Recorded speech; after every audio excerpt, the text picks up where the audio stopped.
Tissue culture plants के बारे में डिस्कस करेंगे इस लेक्चर में। ये प्रीलिम्स और जीएस पेपर 3 के लिए इंपॉर्टेंट है। रिसेंटली एक वेबिनार कंडक्ट कराया अपेडा ने। वेबिनार का मतलब है एक मीटिंग अरेंज कराई अपेडा ने, ताकि टिश्यू कल्चर प्लांट्स को हमारे इंडिया से एक्सपोर्ट किया जा सके ज़्यादा से ज़्यादा, यानी कि एक्सपोर्ट प्रमोशन के लिए मीटिंग अरेंज कराई।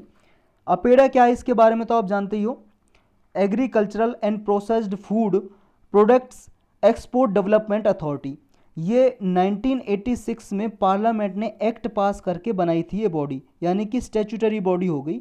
जब भी पार्लियामेंट एक्ट पास करके, कानून पास करके किसी संस्था को, ऑर्गेनाइजेशन को बनाता है तो वो स्टैट्यूटरी बॉडी हो जाती है, यानी कि सांविधिक संस्था बोलेंगे हिंदी में। ये अपेडा एग्रीकल्चर प्रोडक्ट को हमारे इंडिया से ज़्यादा एक्सपोर्ट किया जा सके इसलिए काम करती है।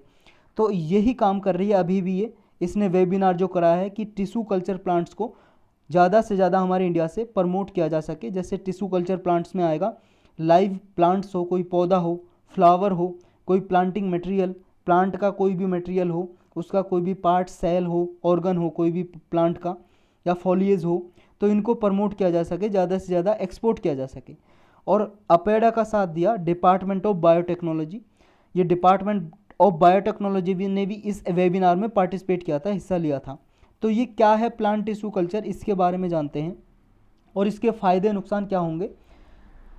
टिश्यू जो कल्चर है, प्लांट टिश्यू कल्चर या टिश्यू कल्चर प्लांट्स बोल सकते हो आप, ये एक ऐसी स्थिति है, ऐसी प्रोसेस है जिसमें हम पौधे उगाते हैं, पौधे। लेकिन पौधे देखो नॉर्मल सिचुएशन में क्या होता है, जैसे आप मान लो ये मिट्टी है, यहाँ पे पौधे उगा रहे हो, नॉर्मल सिचुएशन है सब, टेम्परेचर भी नॉर्मल है, जितना चाहिए प्लांट को, जितनी लाइट चाहिए वो उपलब्ध है, जितनी सूरज की रोशनी चाहिए, जितनी ह्यूमिडिटी, आर्द्रता होनी चाहिए मौसम में, एटमॉस्फेयर में, उतनी उपलब्ध है। सब कंडीशन यानी कि नॉर्मल है, उस कंडीशन में हम प्लांट उगा रहे हैं, कोई भी पौधा उगा रहे हैं, तो वो हो गया नॉर्मल सिचुएशन में एग्रीकल्चर कर रहे हैं। लेकिन अगर यही सेम प्रोसेस हम कंट्रोल्ड और लिमिटेड लाइट, टेम्परेचर और ह्यूमिडिटी कंडीशन में उगाएं, यानी कि वहाँ पे इतना टेम्परेचर भी ना हो जितना प्लांट को चाहिए, इतनी ह्यूमिडिटी भी ना हो, यानी कि आर्द्रता भी ना चाहिए, मतलब आर्द्रता ना हो। जैसे मान लो भाई साहब आम का पेड़ है, मैंगो का पेड़, ये मैंगो के पेड़ का एग्जाम्पल ले रहे हैं, लेकिन इसमें प्लांट, अधिकतर प्लांट सीड या प्लांट उगाते हैं हम, पौधे उगाते हैं। मान लो मैंगो है, मैंगो के लिए ह्यूमिडिटी बहुत ज़्यादा चाहिए, मौसम में आर्द्रता चाहिए। जैसे मान लो बारिश का महीना होता है, जून से सितंबर में नॉर्थ इंडिया में बारिश होती है, पूरे इंडिया में बारिश होती है, लगभग हर स्टेट में बारिश होती है। उसकी वजह से कुछ स्टेट ऐसे हैं जहाँ पर नहीं होती है। लेकिन मान लो जून से सितंबर में बारिश होती है तो उस टाइम में मौसम में नमी बहुत होती है, आपने देखा होगा, चिपचिपा सा बॉडी फील करती है। तो ये ह्यूमिडिटी ज़्यादा है मौसम में, यानी कि एटमॉस्फेयर में, ये है ह्यूमिडिटी। तो जहाँ पे ह्यूमिडिटी ज़्यादा होगी मैंगो का पेड़ जल्दी से उगता है, वहाँ पे जल्दी से ग्रो करता है। लेकिन इसी सिचुएशन को कहीं और मान लो कंट्रोल सिचुएशन में उगाया जाए मैंगो के पेड़ को, वहाँ पे ह्यूमिडिटी ना हो, लेकिन वहाँ पे भी उगा दिया जाए, तो वो हो गया, क्या हो गया, एक तरह से टिश्यू कल्चर प्लांट्स। यानी कि कोई ऐसा पौधा जहाँ पे सिचुएशन, टेम्परेचर है वो भी कंट्रोल कंडीशन में है, ह्यूमिडिटी भी नहीं है वहाँ पे इतनी जितनी होनी चाहिए, और स्टेराइल है सॉइल। स्टेराइल का मतलब उपजाऊ भूमि नहीं है। वहाँ पे किसी प्लांट के सीड को, प्लांट के बीज को, ऑर्गन को, एक्स प्लांट को, टिश्यू को, सेल्स को, प्रोटोप्लास्ट को chemically defined synthetic nutrient media के थ्रू, यानी कि केमिकल डाल के कुछ न्यूट्रिएंट दिया जाए केमिकल्स के जरिए। जो पोषक तत्व प्लांट के सीड को, बीज को चाहिए, वो पोषक तत्व केमिकल के द्वारा दिए जाएं। डिफाइंड सिंथेटिक न्यूट्रिएंट हो, यानी कि जितने उन्हें चाहिए उतने न्यूट्रिएंट दिए जाएं केमिकल के द्वारा। तो ये सिचुएशन हो जाएगी, ये प्रोसेस हो जाएगा प्लांट टिश्यू कल्चर। जैसे आप इसमें देख सकते हो, यहाँ पे भाई साहब मिट्टी भी नहीं है, इसमें उगाया जा रहा है ये प्लांट। इसे हाइड्रोपोनिक भी बोल सकते हो आप। हाइड्रोपोनिक का मतलब है ऐसी एग्रीकल्चर जो पानी में की जाती है बिना मिट्टी के। अब बिना मिट्टी के उग रहा है ये पौधा पानी में, तो ये होता है टिश्यू प्लांट कल्चर का ही पार्ट है ये। या यहाँ पे देख सकते हो लैब में, देखो एक इसमें ट्यूब में ही उगाया जा रहा है, ये टेस्ट ट्यूब वगैरह में पौधा उगाया जा रहा है, या ये देखो इस डिब्बे में उगाया जा रहा है बिना मिट्टी के। और यहाँ पे ना टेम्परेचर है जो चाहिए, टेम्परेचर भी नहीं है, लाइट नहीं है, ह्यूमिडिटी भी नहीं है, तो इसमें उगाया जा रहा है कंट्रोल सिचुएशन में। तो यही प्रोसेस है प्लांट टिश्यू कल्चर का। इसके एडवांटेज क्या होते हैं, लाभ क्या है इसका। पहला तो ये है क्विकली प्रोड्यूस मेच्योर प्लांट। जितना टाइम नॉर्मल सिचुएशन में प्लांट को उगने में लगता है, मान लो 10 दिन, उससे पहले ये उग जाता है, मान लो 7 दिन में, 6 दिन में, 5 दिन में, 4 दिन में। तो जल्दी से ये प्लांट जो है मैच्योर हो जाता है, बड़ा हो जाता है इस कंडीशन में। नेक्स्ट है कि इसकी वजह से जो डिसीज वगैरह ट्रांसमिट होती हैं ना पौधे में, जैसे मान लो नॉर्मल सिचुएशन में बीमारी चली जाती है, ट्रांसमिट हो जाती हैं, वो इस सिचुएशन में बीमारी ट्रांसमिट होना रिड्यूस हो जाता है, कम हो जाता है, यानी कि बीमारी भी कम ट्रांसमिट होती हैं, एक जगह से दूसरे जगह पे कम ट्रांसफ़र होती हैं। पेस्ट वगैरह या पैथोजन मतलब बैक्टीरिया, वायरस, फंगी वगैरह, ये भी इनका ट्रांसमिशन रिड्यूस हो जाता है, कम हो जाता है।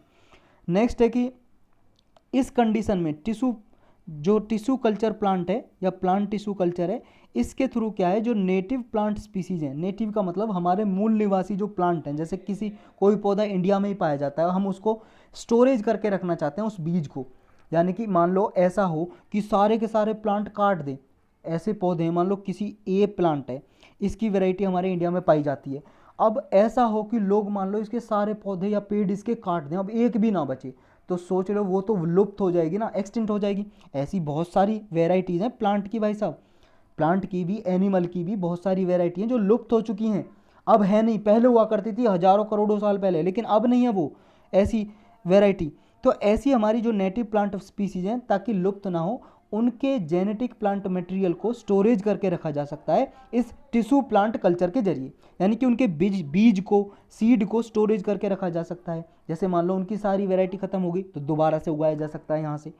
तो इस तरह से इनका टिश्यू प्लांट कल्चर का इतने फ़ायदे होते हैं। अब इंडिया से कितना एक्सपोर्ट होता है टिश्यू कल्चर प्लांट्स और कौन सी कंट्री में ज़्यादा करता है, ये दो चीज़ याद रखनी है। 2020-21 में हमने 17.17 मिलियन US$ का टिश्यू कल्चर प्लांट्स एक्सपोर्ट किया था इंडिया से, और सबसे ज़्यादा नीदरलैंड में क्या था, 50% तो नीदरलैंड में क्या था इसका, $17.17 मिलियन का, आधा तो नीदरलैंड ने हमसे परचेज किया था। टॉप 10 कंट्री कौन सी हैं जो इंडिया से इंपोर्ट करती हैं ये टिश्यू कल्चर प्लांट्स, ये हैं सबसे नंबर 1 तो नीदरलैंड है, 50% तो नीदरलैंड ही इंपोर्ट करता है इंडिया से, परचेज करता है, खरीदता है। फिर है US दूसरे नंबर पे, Italy, Australia, Canada, Japan, Kenya, Senegal, Ethiopia और नेपाल, ये कंट्री हैं टॉप 10 कंट्री जो इंडिया से इंपोर्ट करती हैं टिश्यू कल्चर प्लांट्स। लेकिन कुछ इश्यूज हैं इसके रिगार्डिंग, टिश्यू कल्चर प्लांट के लेबोरेटरीज कुछ इशू और चैलेंजेस फेस करती हैं, यानी कि इन प्लांट को लेबोरेटरीज में क्रिएट किया जाता है लैब वगैरह में, लेकिन उन्हें कुछ चुनौतियाँ आती हैं, कुछ प्रॉब्लम आती हैं इनके सामने। क्या समस्याएं हैं, क्या प्रॉब्लम है? पहला तो ये इंक्रीजिंग पावर कॉस्ट, क्योंकि देखो बिजली चाहिए भाई साहब, और बिजली जब चाहिएगी तो इसको उगाने में फिर पावर कॉस्ट बढ़ जाएगी। नेक्स्ट है जो स्किल्ड एक वर्क फोर्स चाहिए इन्हें उगाने में, ऐसा नहीं है कोई भी आदमी नॉर्मल जो एग्रीकल्चर करता है वो भी इन्हें उगा सकता है, एक स्किल्ड वर्क फोर्स चाहिए, लेकिन वो लेबोरेटरी में लो एफिशिएंसी लेवल है स्किल्ड वर्क फोर्स का, तो ये भी एक परेशानी है। नेक्स्ट है कंटेमिनेशन इश्यूज, लेबोरेटरी में अगर मान लो इनका प्रदूषित हो गए ये इनके प्लांट के टिश्यू वगैरह, तो इनसे इश्यू आ सकता है, प्रॉब्लम आ सकता है। कंटेमिनेशन इशू मतलब प्रदूषित हो गए तो इनसे कुछ मान लो और कोई केमिकल वगैरह ऐसा मिल गया जिसकी वजह से इनको नुकसान हो जाए, तो ये भी एक परेशानी है। नेक्स्ट है ट्रांसपोर्टेशन में कॉस्ट जो आती है, इनमें काफ़ी ज़्यादा कॉस्ट आती है, लेकिन इनको बचाना भी पड़ता है, सेफली ट्रांसपोर्टेशन होना चाहिए इनका। नेक्स्ट है कि lack of harmonisation in the HS code of India, Indian planting material with other nation. देखो HS कोड होता है एक, ये समझ लो कि जब एक कंट्री दूसरे कंट्री से एक्सपोर्ट करती है, इंपोर्ट करती है, तो एक कोड है इंटरनेशनली, ये इसके बारे में अलग से हमने पढ़ा हुआ है ऑलरेडी, हार्मोनाइजेशन सिस्टम कोड। तो ये बहुत सारी कंट्रीज़ का हमारे नेशन से मैच नहीं करता, सिंक्रोनाइज नहीं करता, हार्मोनाइजेशन नहीं होता, इसकी वजह से भी एक प्रॉब्लम आती है इसको एक्सपोर्ट करने में। नेक्स्ट है कि फॉरेस्ट और जो क्वारंटाइन डिपार्टमेंट हैं वो भी लाइव प्लांटिंग मटेरियल को एक्सपोर्ट करने में ऑब्जेक्शन रेज करते हैं, यानी कि विरोध करते हैं, तो ये भी एक प्रॉब्लम है। जो गवर्नमेंट है टिश्यू कल्चर प्लांट्स को एक्सपोर्ट करने में क्या क्या योगदान कर रही है, क्या क्या भूमिका निभा रही है गवर्नमेंट, मतलब कौन कौन से स्टेप उठाए हैं इसने टिश्यू कल्चर प्लांट्स को एक्सपोर्ट करने के लिए। सबसे अच्छा स्टेप तो यही है अपेडा जो है ये एजेंसी प्रमोट कर रही है, और ये एक्सपोर्ट को प्रमोट करने के लिए फाइनेंशियल असिस्टेंस भी प्रोवाइड कर रही है और उसके लिए स्कीम चलाई हुई है, फाइनेंशियल असिस्टेंस स्कीम, ताकि जो लेबोरेटरी हैं जो टिश्यू प्लांट कल्चर को या ये टिश्यू कल्चर प्लांट्स हैं इनको मान लो उगाती हैं, प्रमोट करती हैं, उनको फाइनेंशियल असिस्टेंस प्रोवाइड कर दिया अपेडा, ताकि गुड क्वालिटी का एक्सपोर्ट किया जा सके हमारे इंडिया से। और कंट्रीज़ को देखो, कंट्रीज़ में भी ये डाइवर्सिफिकेशन का काम करती है टिश्यू प्लांटिंग मटेरियल के जरिए। जैसे मान लो अपेडा क्या है, ये देखती है कि कहाँ पे मार्केट अच्छी है इसकी, उसको ज़्यादा से ज़्यादा इस टिश्यू प्लांट कल्चर को प्रमोट किया जाए। और जो बायर सेलर मीटिंग है इसको भी अरेंज कराती है, कहाँ पे खरीदने वाले लोग हैं, कहाँ पे बेचने वाले लोग हैं, तो इनका इंटरनेशनल फोरम के जरिए मीटिंग कराती है ये अपेडा। और गवर्नमेंट भी इस मीटिंग मतलब ये मीटिंग अरेंज कराती है, गवर्नमेंट इसके थ्रू प्रमोट कर रही है।